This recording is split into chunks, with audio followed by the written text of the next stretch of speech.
తెనాలి పట్టణంలో గతంలో ఎన్నడూ లేని విధంగా జనరిక్ మందులు, ఫార్మా మందులను ఎవరు ఊహించని రీతిలో ప్రజా ఫార్మసీ వారు స్పెషల్ డిస్కౌంట్లతో అందజేస్తున్నారు. కావున తెనాలి పట్టణ నియోజకవర్గం ప్రజలందరూ కూడా ఈ అవకాశాన్ని ఉపయోగించుకోవాల్సిందిగా కోరుచున్నాము. అడ్రస్ గాంధీ చౌక్, నెహ్రూ రోడ్లో గల గుప్తా ఫ్యాన్సీ ఎదురు, తెనాలి.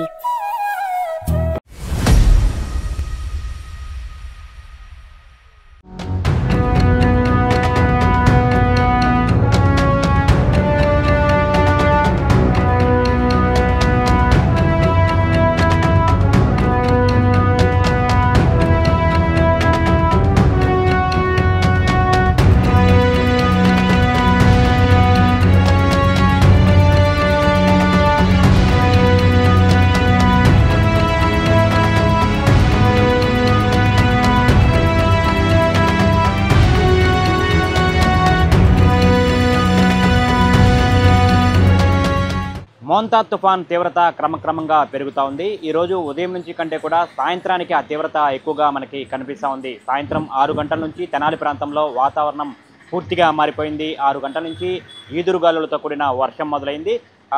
భారీగా ఈదురుగాలులు వీస్తుండటంతో కూడా మొత్తంగా కూడా తుఫాను తీవ్రత పెరుగుతుందని చెప్పిన కూడా ప్రజలందరూ భావిస్తూ ఉన్నారు. ఈ క్రమంలోనే తెనాలి ప్రాంతంలో వర్షం కూడా కురుస్తూ ఉన్న నేపథ్యంలో అధికార యంత్రాంగం పూర్తిగా అప్రమత్తమైంది.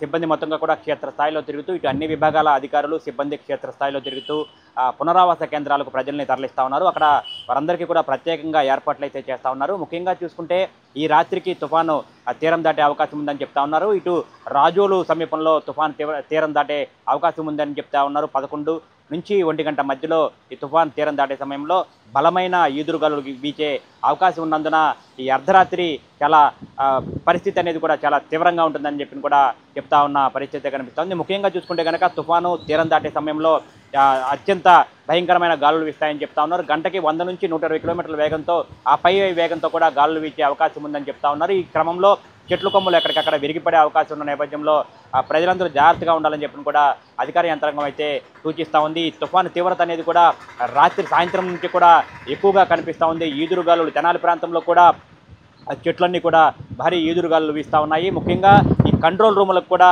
పెద్ద ఎత్తున ఫోన్ కాల్స్ వస్తున్నట్టుగా కూడా చెప్తా ఉన్నారు. ఎక్కడికక్కడ ఇటు తెనాలి మున్సిపల్ కార్యాలయంలో కానివ్వండి, sub collector, revenue, MRO office, ఇటు తహసీల్దార్ ఆఫీస్, వీటన్నిటిలో కూడా ఏర్పాటు చేసిన కంట్రోల్ రూమ్స్కి సంబంధించి కూడా ఫోన్ కాల్స్ కూడా వస్తున్నట్టు చెప్తా ఉన్నారు. కొంతమంది అయితే ఆకతాయితనంగా కూడా ఫోన్స్ చేస్తున్నారని చెప్పి తెలుస్తూ ఉంది. ముఖ్యంగా ఏ ఇబ్బంది లేకపోయినప్పటికీ కూడా ఒకసారి టెస్టింగ్ కోసం అన్నట్టుగా కూడా ఆకతాయితనంగా కూడా ఫోన్లు చేస్తున్నట్టు కూడా చెప్తా ఉన్నారు. ముఖ్యంగా చాలామంది కరెంటు సమస్యకి సంబంధించి ఫోన్లు చేస్తూ ఉన్నారు. ఈ విద్యుత్ సరఫరా అనేది కూడా నిలిచిపోయింది. చాలా ప్రాంతాల్లో సాయంత్రం 7 గంటల నుంచి విద్యుత్ సరఫరా అనేది కూడా చాలా వరకు కూడా నిలిచిపోయింది. అంధకారం అలముకుందని చెప్పి కూడా తెలుస్తూ ఉంది.